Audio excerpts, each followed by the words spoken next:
Bien, buenas tardes y bienvenidos a la clase. Miren, vamos a continuar viendo ya esta parte de lo que habíamos visto acerca del dimensionado de las ruedas, de los engranajes, pero en este caso estamos viendo todavía los engranajes rectos. A ver, vamos a recordar un poquito. Lo que ustedes tienen aquí a la izquierda resulta ser la máquina. ¿De qué tipo le hemos denominado? Impulsora. Máquina impulsora, muy bien.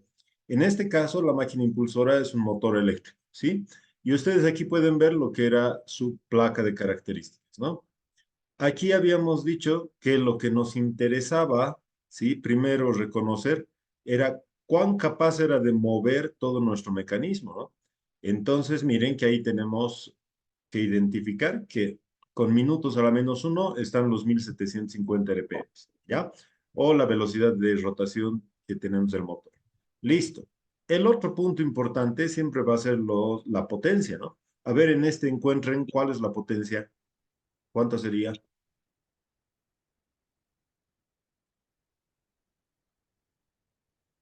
En la placa.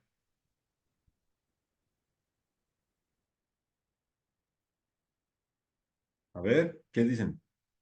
3 kilowatts.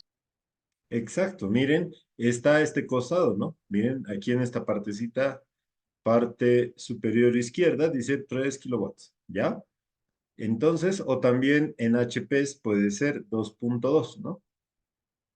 2.2 HPs que ustedes pueden ver. Bueno, entonces ahí tienen, miren, una característica más que podemos ver en los motores eléctricos, sobre todo que son la mayor parte de máquinas impulsores que vamos a considerar en esta transmisión, ¿ya? Bien, luego habíamos visto en este ejemplo cómo nosotros podemos encontrar la variación entre lo que va a ser o un reductor de velocidades o un amplificador de velocidades. Si estábamos hablando de un reductor, ¿cómo tenía que ser la primera rueda? ¿Menor o mayor a la segunda?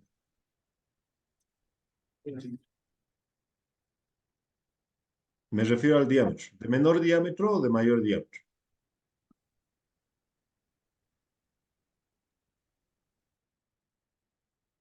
Vamos, vamos. ¿Qué dicen? De mayor diámetro, ¿qué? No. Si estamos Para un hablando de un reductor sería de reductor, menor diámetro. exacto. Si estamos hablando de un reductor, estamos hablando de que estamos hablando que es de un menor diámetro, ¿sí? Y va a ir creciendo. Muy bien. Y en el caso de un amplificador, que sería al revés, yendo por la rueda uno que está aquí numerada, de un mayor diámetro a un menor diámetro, ¿no? Bien, habíamos hecho un ejemplo muy sencillito contando los dientes, de hecho ustedes lo pueden recordar, y cómo nosotros podíamos llegar a uno, o amplificar la velocidad o reducir la velocidad. Bien, y en una clase anterior todavía a eso, habíamos definido cómo se comporta el par motor en estos amplificadores o reductores. Entonces, ¿qué sucedía en un reductor de velocidades con el par torsor? Aumentado el parto sur. Perfecto. ¿Y en un amplificador? Reduce el parto sur. Reduce el par torsor. Muy bien. Listo. Entonces, con eso, nuestra ecuación de transmitir potencia, ¿sí? Básicamente estaba definida por el producto del par torsor y la velocidad de rotación, ¿no? Así habíamos comenzado. Luego, habíamos dicho que para que se transmita este movimiento, cada diente debe hacer contacto en su conjugado en un punto específico del flanco, ¿no? Y ese punto específico del flanco, nosotros le habíamos denominado como el punto común entre las dos circunferencias que representaban los cilindros rodantes, ¿no? Ustedes pueden ver ahí ese punto de estas circunferencias en color verde que está ahí, ¿no? ¿Sí? Ese sería el punto de contacto donde estos pueden hacer la transmisión de potencia que vamos a tener, ¿no? Muy bien, pero a ver, si nosotros tomamos en cuenta cada uno de estas circunferencias, ¿ya? estamos tomando en cuenta que va a tener cada engranaje como una circunferencia inscrita, ¿sí? Y va a estar a una determinada distancia, porque miren dónde está el final del diente, dónde está la parte naciente del diente. Esta circunferencia en verde tampoco no está en la mitad, sino está un poco más arriba, ¿ya? Pero esto es de acuerdo al punto de contacto que habíamos hecho. ¿Qué nombre le hemos denominado a estas circunferencias? O a ese diámetro de las circunferencias, ¿con qué nombre le hemos puesto? El diámetro primitivo. Exacto. Entonces miren que aquí vamos a tener un diámetro primitivo del piñón y un diámetro primitivo de la rueda. Ambos, ¿sí? Nosotros habíamos quedado que ambos lo que tienen en común, ¿sí? Va a ser la característica de que en ese punto se transmiten fuerza. O sea, este flanco del diente, ¿sí? Va a golpear al otro flanco, ¿sí? A su conjugado.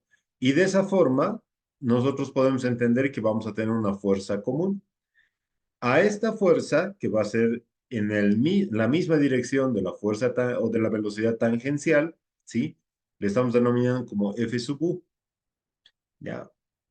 Ahora, si nosotros hacemos el producto del par torsor, o sea, me refiero, si nosotros vemos la expresión del par torsor en su forma más simple, nos dice que es un brazo por la fuerza.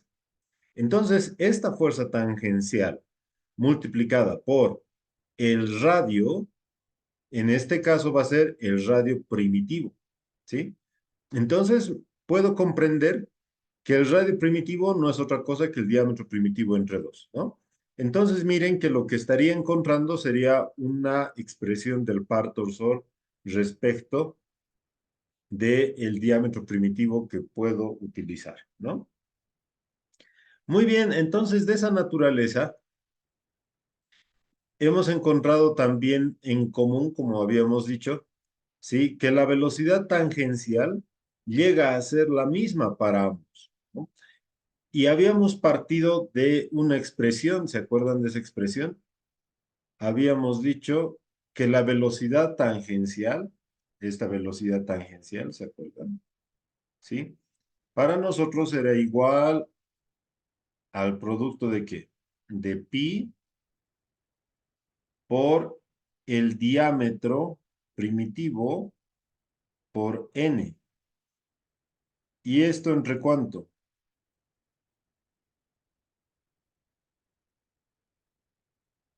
Entre 60,000, ¿no?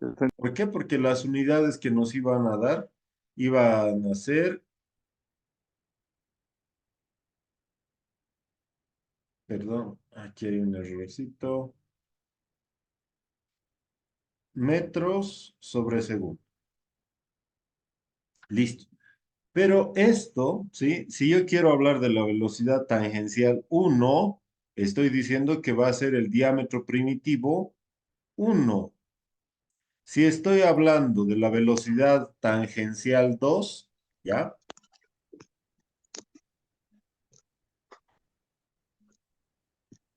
Entonces estaría hablando también de que sería pi por el diámetro primitivo 2 por n, ¿cierto? Y todo esto entre 60. Bueno, 60,000, ¿no? Entonces, pero si nosotros recordamos, la velocidad tangencial 1 es igual a la velocidad tangencial 2. Por lo tanto, nosotros habíamos ya descrito esta expresión que teníamos una expresión en función de la relación de transmisión, ¿no? Bueno, eso para que nosotros podamos tenerlo en cuenta. Ahora, ya con esto, nosotros habíamos hablado respecto de lo que representa el par torsor, ¿sí? Como el producto de la fuerza por el radio primitivo. Sin embargo, no hay que olvidarnos que cuando hablamos de transmitir potencia, estamos hablando de transmitir movimiento y fuerza. Por lo tanto, el producto del par torsor por la velocidad de rotación o la velocidad angular nos va a dar también la potencia. ¿Ya? Bien, entonces, miren que de esta expresión ahora empezamos a tomar en cuenta lo siguiente. Si bien vamos a transmitir fuerza, estos dos cilindros o estas dos circunferencias deben estar en un punto de contacto. Pero según Hertz, ¿no? Lo que habíamos entendido es que cuando estos entran en un punto de contacto llegan a tener cierta presión, ¿sí? Que se debe o que llegan a tener una pequeña carga en el punto de contacto. Y ahí ustedes pueden ver cómo están estas pequeñas cargas distribuidas en este espesor, ¿no? Entonces, esa expresión nos dice que igual la presión máxima, si llega a ser a un 0,35, multiplicado por la relación que existe entre la fuerza y la geometría, ¿no? O sea, es que cuando hablamos de la geometría, nos estamos refiriendo directamente a que estamos indicando que van a tener cierto radio, estos llegan a ser sus radios, llega a ser a tener una base que básicamente es el espesor. Y también el otro punto clave sería que esto va a depender del material, ¿ya? ¿Por qué decimos del material? Porque en realidad aquí estamos hablando de los módulos de elasticidad, pero los módulos de elasticidad pueden variar en función del material que estemos utilizando. Por lo tanto, tendremos que considerar que cuando hablamos de la presión máxima, siempre va a ser la relación de la fuerza que estoy aplicando con la geometría y sobre todo con el material, ¿no? Entonces, miren, de esa naturaleza nosotros podemos llegar a tener todo lo que necesitamos, ¿no? Bien, habíamos visto también que teníamos un punto de acción, ¿sí? Una recta sobre todo, que estaba actuando ya como o describiendo un ángulo, y este ángulo era el más importante. A este ángulo le habíamos puesto un valor. ¿Qué valor tenía este ángulo?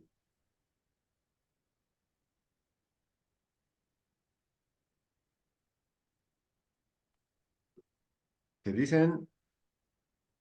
Alfa. Eso, muy bien, alfa. ¿Qué les había dicho de este alfa?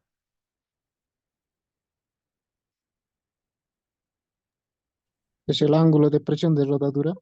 Eso, muy bien.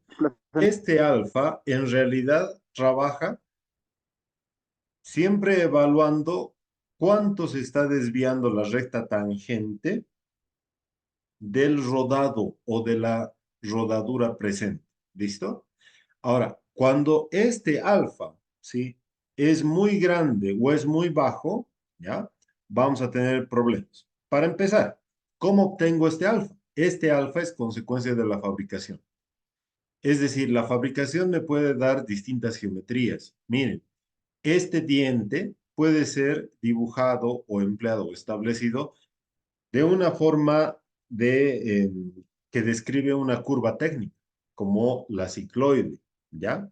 También puede ser construido con otro tipo de curva, la cual es el evolvente, y esa es la más utilizada, ¿ya? Sin embargo, quiero que entiendan que cuando hablo de la fabricación de engranajes, estoy hablando de unas pequeñas herramientas, así más o menos como la que les estoy dibujando, ¿ya? Que son como unas pequeñas rueditas. Y estas rueditas lo que tienen es básicamente, ¿sí? Un punto de giro, ¿ya? Y estas lo que hacen es tallar al, para obtener el diente, ¿no? Entonces estaría diciendo que aquí, ¿sí? Está un cilindro, ¿no? Y este al girar, está tallando, sí, está tallando el diente con la curvatura o con lo que yo necesito. Por lo tanto, aquí alfa ya estaría definido, ¿no? ¿Ya? Entonces, si yo modifico alfa, tengo que ver desde el punto de vista de fabricación, no voy a poderlo mover tanto o a libre voluntad como quisiera, salvo esté trabajando con una máquina de control numérico, ¿ya? Que sí puede realizar geometrías según lo que queramos, pero también según el uso de las herramientas. Y en realidad, lo que les había dicho que tengan por seguro de este ángulo alfa o del ángulo de presión de rodadura, que va a ser de quién va a depender la eficiencia de la transmisión, ¿ya?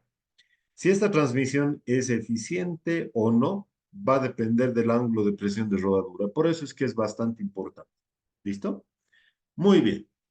Entonces, eso espero que haya quedado claro, ¿sí? Y si nosotros seguimos evaluando, ¿ya?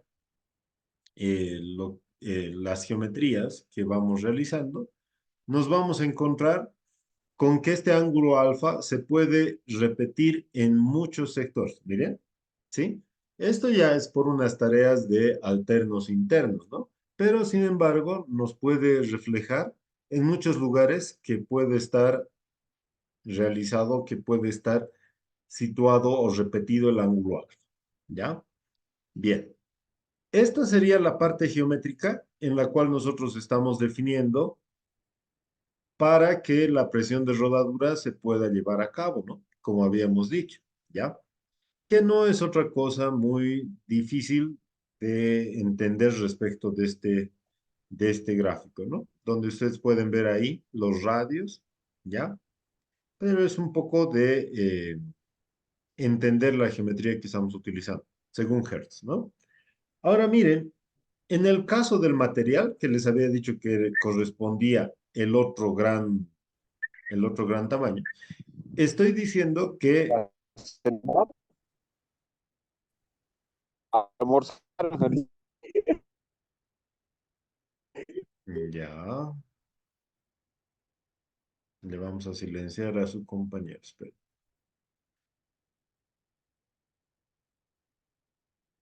Listo, ya está. Le hemos silenciado. ¿Ya? Bueno, entonces, miren, estamos hablando que ahora respecto del material, yo tengo que hablar acerca de los módulos de elasticidad. ¿Ya?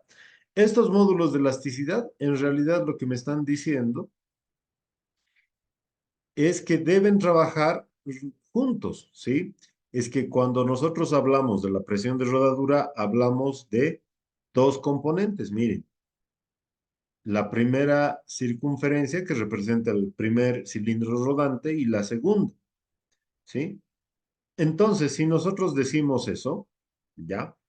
Básicamente estamos diciendo que todo este análisis de geometría está respondiendo a esos cilindros rodantes. Y en el caso del material, estamos diciendo que cada uno de ellos pertenece o tiene distinta capacidad o distintas características de exigencia mecánica, ¿ya? Por lo tanto, un primer módulo de elasticidad se referirá al piñón y otro a la catalina o a la rueda también, ¿no? Entonces nosotros podríamos hacer esta sumatoria, hacer como si fuera una operación nada más, y podríamos obtener esto, ¿no? Miren, el módulo de elasticidad, la sumatoria del piñón con el de la rueda, y dividido por el producto de ambos. Sin embargo, ¿qué pasaría en muchos casos? Los materiales con los que se trabaja son los mismos. Entonces estoy diciendo que el módulo de elasticidad del piñón va a ser igual al módulo de elasticidad de la rueda.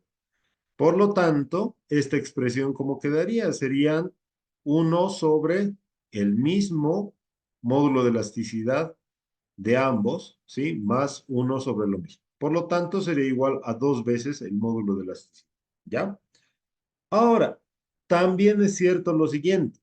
En muchos casos, en muchos casos, en lugar de solamente decir que son materiales iguales, ¿ya?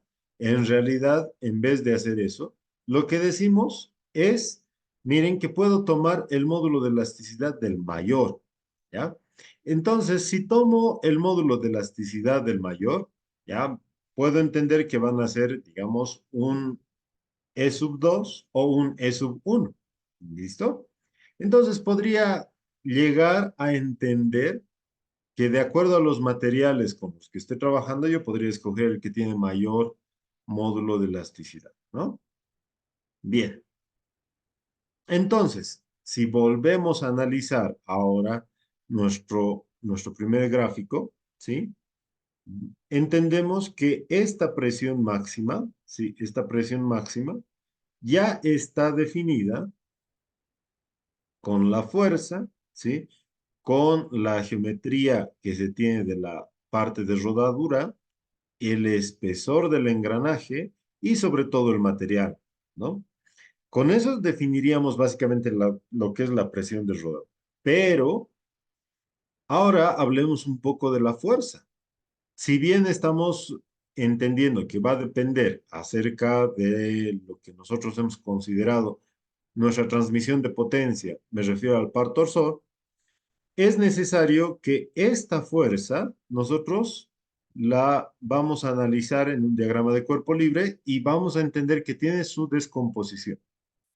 La fuerza que nos interesa es la fuerza con la que golpea el diente, ya sea del piñón, ¿sí? A la rueda. Es decir, el primer flanco, cómo impacta con su conjugado, ¿sí? Y esta fuerza, si bien está en el punto donde ambas circunferencias de rodadura coinciden, también es claro que va a estar sobre la línea de presión de rodadura. Esa línea de presión de rodadura, como ustedes pueden ver, difiere de la horizontal o está desfasada de la horizontal en un ángulo alfa. No se olviden que ese ángulo alfa es básicamente el ángulo de presión de rodadura. Este ángulo alfa también no hay que olvidarlo, que es con el que vamos a fabricar estos. Por lo tanto, si actúa sobre esta línea, ¿ya? Si actúa sobre esta línea, puedo entender que geométricamente, ¿sí? O más bien dicho, con operaciones trigonométricas, la descomposición de esta fuerza, ¿sí? Es decir, con el ángulo alfa, me puede dar lo que sería la fuerza tangencial, que sí la puedo, o va a ser igual a la que he utilizado en el par torsor, ¿sí? Ahora, ¿vamos a tener una componente radial? Claro, porque este ángulo alfa no es completamente horizontal, sino que se desfasa de la horizontal. Entonces, esta fuerza general o esta fuerza resultante va a tener su componente también radialmente. Y esta sí me puede contribuir ¿a qué? A aumentar el esfuerzo en el lugar donde voy a situar los árboles o los apoyos de los engranajes que voy a utilizar, ¿no? Entonces, más o menos quedaría esto resumido así, miren, como básicamente una fuerza en la cual nosotros tenemos dos componentes, horizontal y vertical, ¿sí? Por lo tanto, aquí nosotros vemos que es la componente tangencial de la fuerza de engrane, lo que estamos calculando a partir del par torsor, el ángulo alfa, que se refiere a cuánto se ha fabricado y cuánto no. Es decir, con qué geometría estoy fabricando el engranaje, ya sea envolvente, cicloide o otra geometría. Y F sub R, que sería la componente radial de la fuerza de engranaje, ¿no? Por lo tanto, llegamos a una expresión donde nos dice que la fuerza tangencial también puede ser igual considerada como la fuerza por el coseno de alfa. Si quisiera expresarla en función de la fuerza radial, ¿cómo sería? ¿A qué sería igual la fuerza radial? ¿Cómo calcularía? F por el seno de... Eso, muy bien. Entonces, miren, estoy diciendo que este ángulo alfa, sí, estaría representado aquí, y directamente aquí tendría esta componente, ¿no? Ahí tendría esta F sub R, ¿sí? Entonces, de este triángulo rectángulo es muy fácil conocer esta componente radial. ¿Por qué hacemos referencia a esta?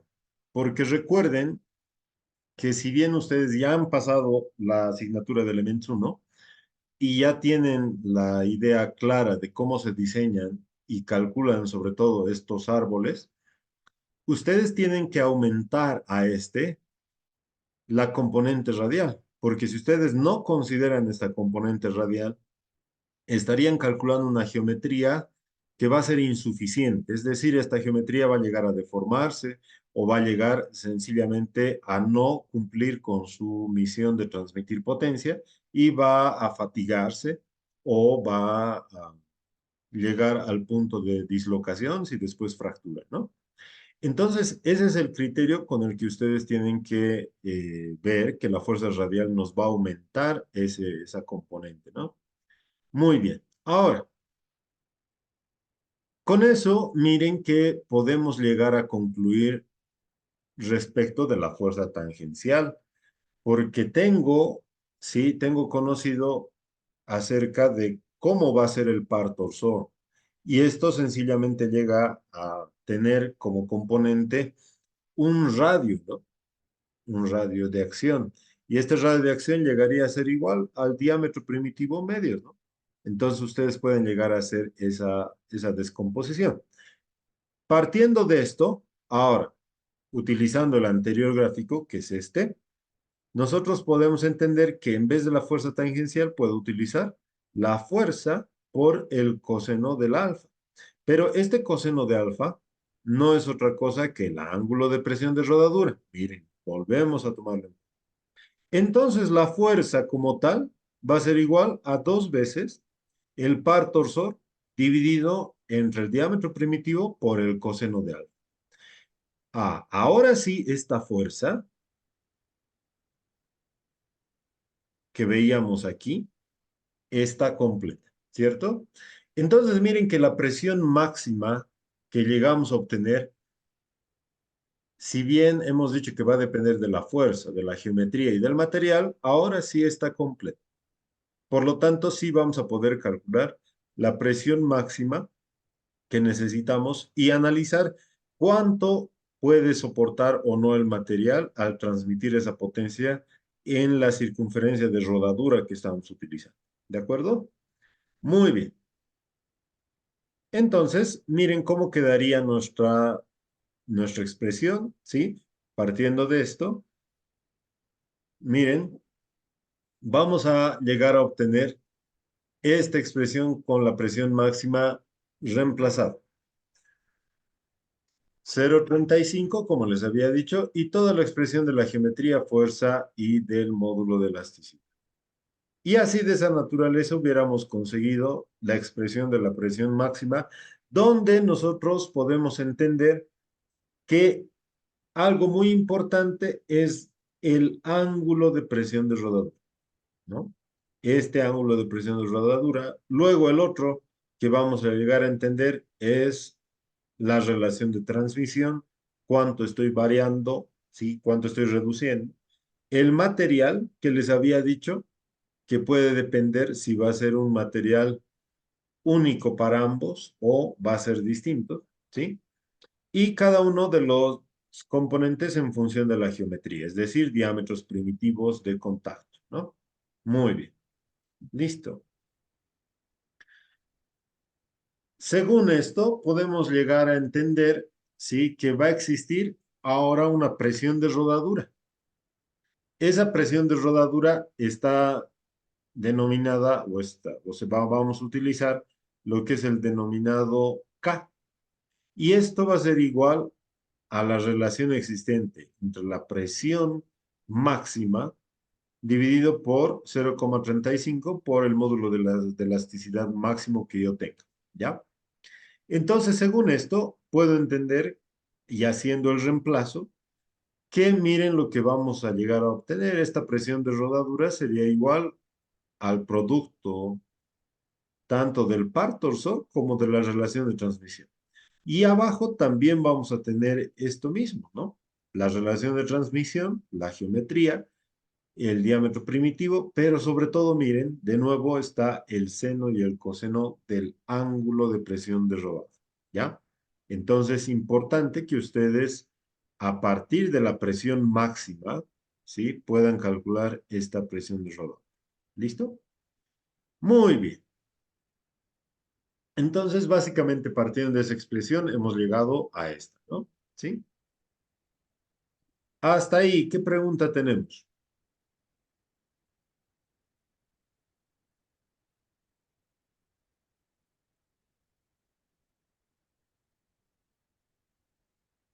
Ya. Entonces, miren, para simbolizar o para que nos demos cuenta, si yo quitaría Ah, un ingeniero, engranaje, una consulta. ¿El factor de seguridad se considera? ya, muy bien, buena pregunta. En este caso, solamente primero estamos evaluando, ¿sí? Según Hertz, cuánto es lo que se está deformando, ¿no? ¿Cuánto se está deformando un cilindro rodante respecto del otro en el punto de contacto, ¿ya? Todavía no lo estamos dimensionando, ¿sí? Todavía no estamos llegando a dimensionar un diente de engrane, ¿ya? Entonces todavía no vamos a tomar en cuenta los factores de seguridad, ¿ya? Pero lo que quiero que vean ahora es lo siguiente, miren. Ustedes aquí tienen en este flanco, ¿ya? En este flanco, tendrían una representación de una carga distribuida trabajando sobre una línea, ¿no? Esto para nosotros llegaría a ser la fuerza donde está actuando, sí, lo que nosotros habíamos visto en ese punto de contacto, que es el punto de común entre circunferencias de rodado, ¿ya? Entonces, es como que yo le quitaría el otro engranaje y voy a tener ese punto actuando o esa fuerza actuando sobre este plano, ¿ya? Entonces, cuando queramos representar esto o queramos entender cómo está trabajando, simplemente eso. Entonces, yo entiendo que ahí voy a tener una carga distribuida. Aquí hay algo más que quisiera que se den cuenta. Miren, por ejemplo, aquí ustedes podrían unir esto.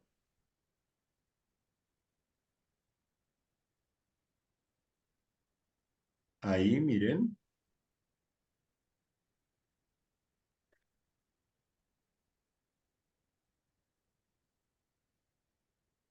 ¿Cómo hago para calcular la resultante de esta carga distribuida?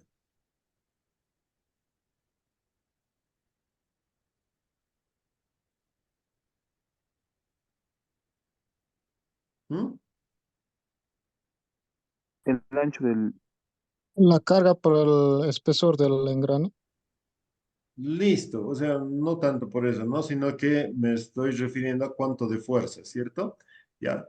Entonces, miren que en realidad esto se puede resumir en que voy a tener una fuerza, ¿sí?